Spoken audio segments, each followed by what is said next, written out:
Entre le Mali et la France, lors d'un entretien accordé hier soir à l'agence de presse russe RIA Novosti, le Premier ministre de la Transition à Bamako a accusé la France d'avoir contribué à la déstabilisation du pays et à la propagation du terrorisme. Des déclarations alors que la tension était déjà à son comble entre les deux pays. Les détails avec Hélène Masculier. C'est une véritable bombe lancée par le Mali à la France. Le Premier ministre par intérim passe à l'offensive. Dans un entretien à l'agence russe RIA Novosti ce vendredi, il accuse l'armée française d'avoir attiré et formé des groupes terroristes à Kidal, une enclave de l'est du Mali. Arrivé à Kidal, la France a interdit à l'armée malienne de rentrer à Kidal. Elle a créé une enclave. Qu'est-ce qu'elle a fait? Ensardi une organisation terroriste internationale déclarée par les Américains, une branche de Al-Qaïda au Mali.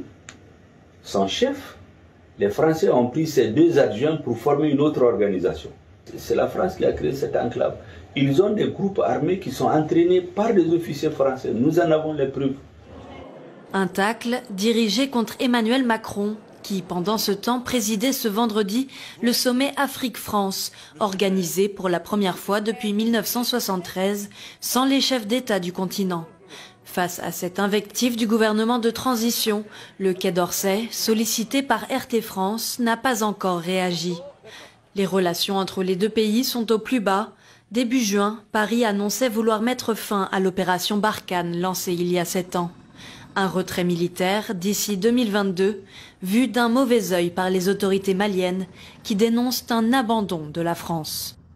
La nouvelle situation née de la fin de Barkhane, plaçant le Mali devant le fait accompli et l'exposant à une espèce d'abandon en plein vol, nous conduit à explorer les voies et moyens pour mieux assurer la sécurité de manière autonome avec d'autres partenaires.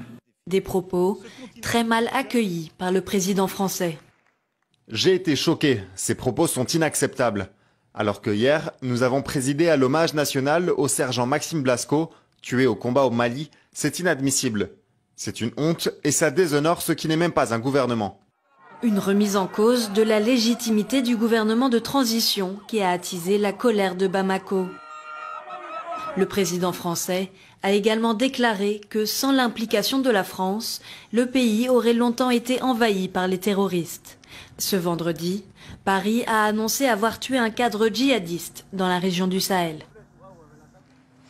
À partir de vendredi prochain, le 15 octobre, les autotests ne suffiront plus à valider votre passe sanitaire. Une annonce vient